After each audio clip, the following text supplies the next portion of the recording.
Comenté desde el principio del programa, habrá periodo extraordinario del Congreso de la Unión para aprobar varias reformas en materia electoral. Por un lado, se va a cambiar la fecha de la elección judicial y por otro lado, como anunció ayer la presidenta Sheinbaum, habrá una iniciativa para introducir en la ley electoral medidas para atajar a candidatos que pudieran estar relacionados con el crimen organizado. Vamos a hablar de ello con Luis Carlos Ugalde, director general de Integralia Consultores, ex consejero presidente del IFE, hoy INE. ¿Cómo estás, Luis Carlos? Gusto saludarte.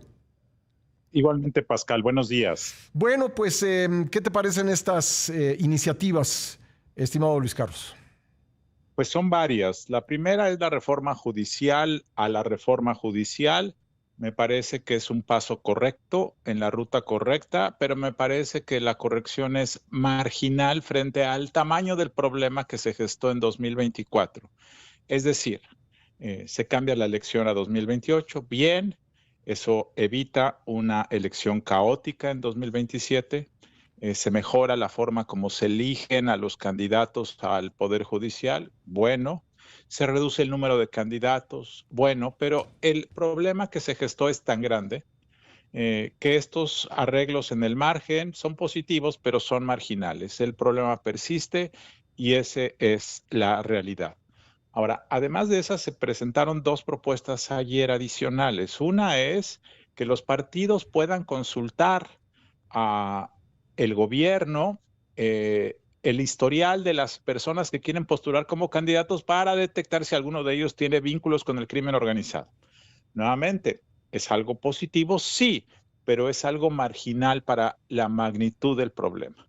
En México, mucha gente que está vinculada al crimen organizado no tiene un historial porque las autoridades, porque las policías, porque las procuradurías, porque los centros de inteligencia son incapaces, tienen poca información, está sesgada y por lo tanto los expedientes son incompletos. Y la segunda y más importante, Pascal, si Rocha Moya hubiese sido revisado en sus expedientes en 2021, es probable que la respuesta hubiera sido no, no tiene ningún antecedente criminal. ¿Qué pasó? Bueno, según la información disponible, fue durante su campaña, ya que iba a ser el candidato que se sentó con los chapitos y pactaron que los chapitos le ayudaban a ganar y él a cambio les permitía operar con total impunidad.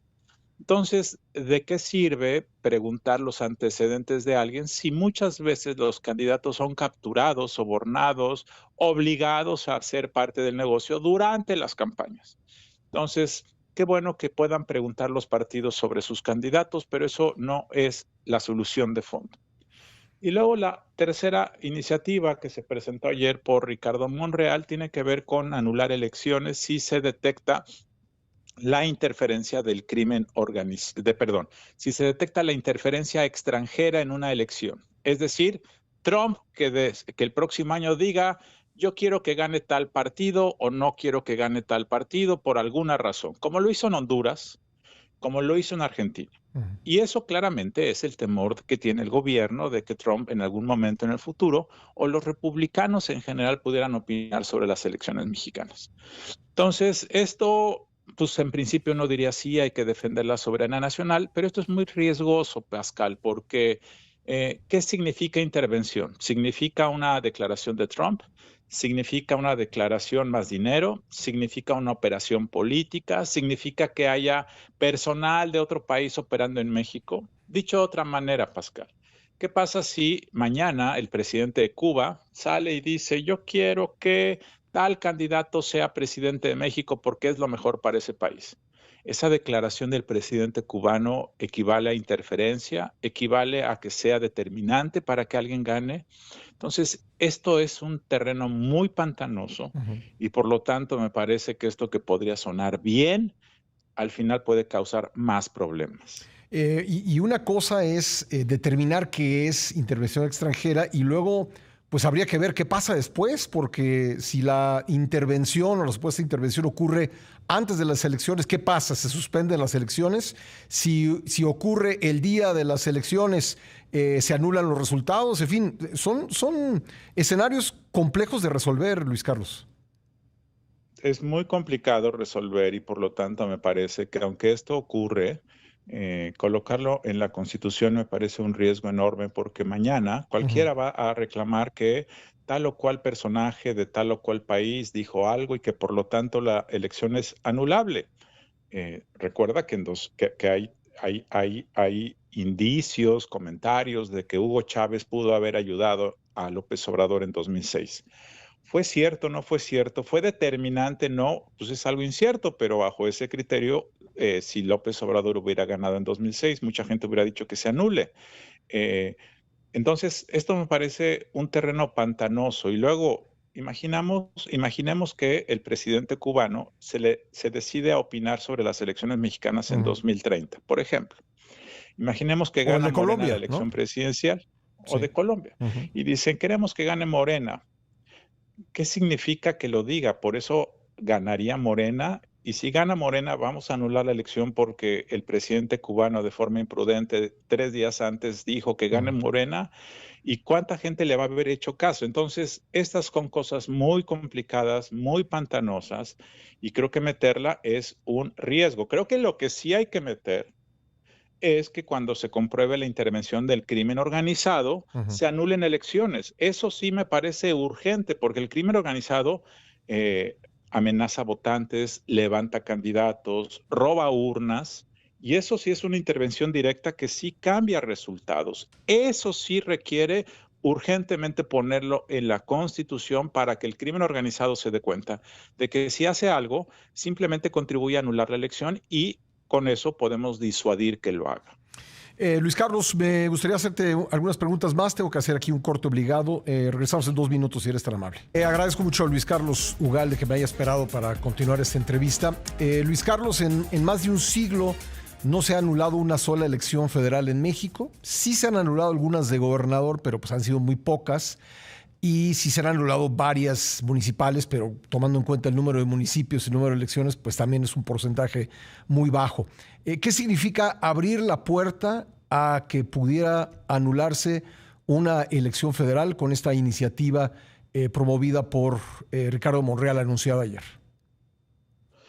Significa estimular más litigios, significa estimular para que los perdedores siempre rechacen el resultado bajo el argumento de que es anulable una elección.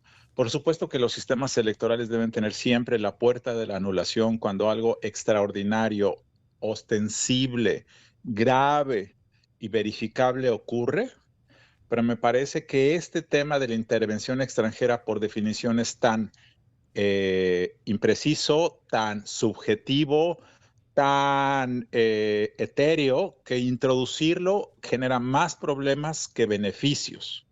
Y reitero, compáralo con la intervención del crimen organizado en una elección. Eso es verificable, eso ha ocurrido, eso sí afecta la voluntad y la libertad de los electores.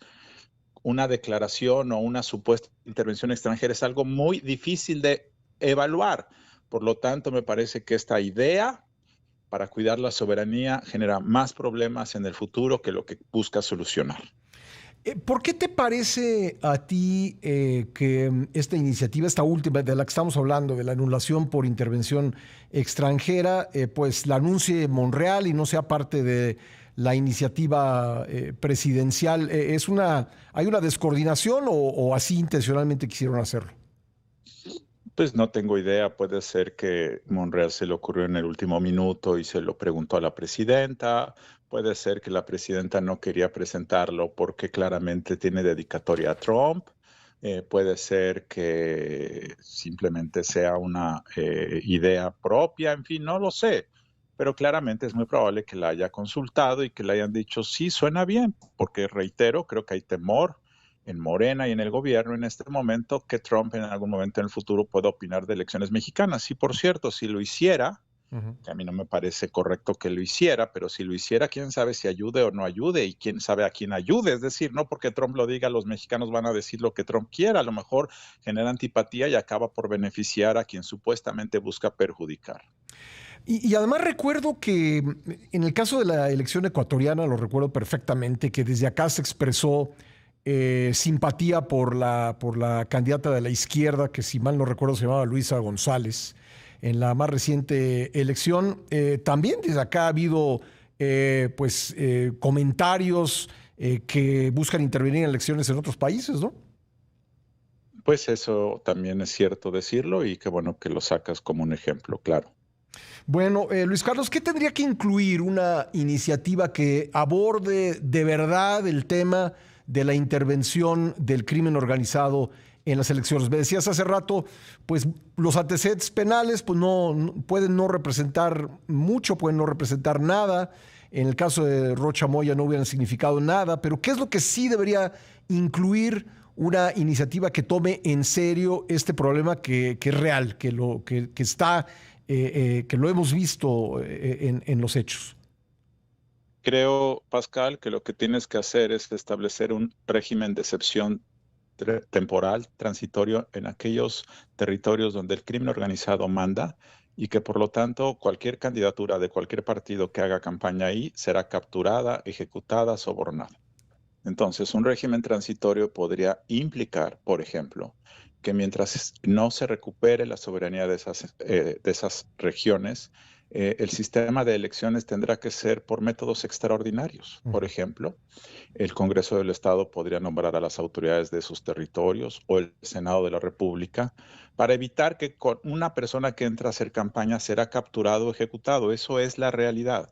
Entonces, evita que haya campañas de forma transitoria y excepcional mientras recuperas la soberanía de esas entidades. Esa es una cosa que hay que pensar con mucha seriedad, porque cualquier persona será capturada. Segundo, habría que pensar si cuando sí se haya campañas, si estas tendrían que ser por métodos alternativos. Es decir, no colocar a gente en campo haciendo campaña, sino hacerlo por vías de otra naturaleza. Evaluar si las votaciones deben ser en sitios físicos o debiesen ser por medios remotos en algunas zonas.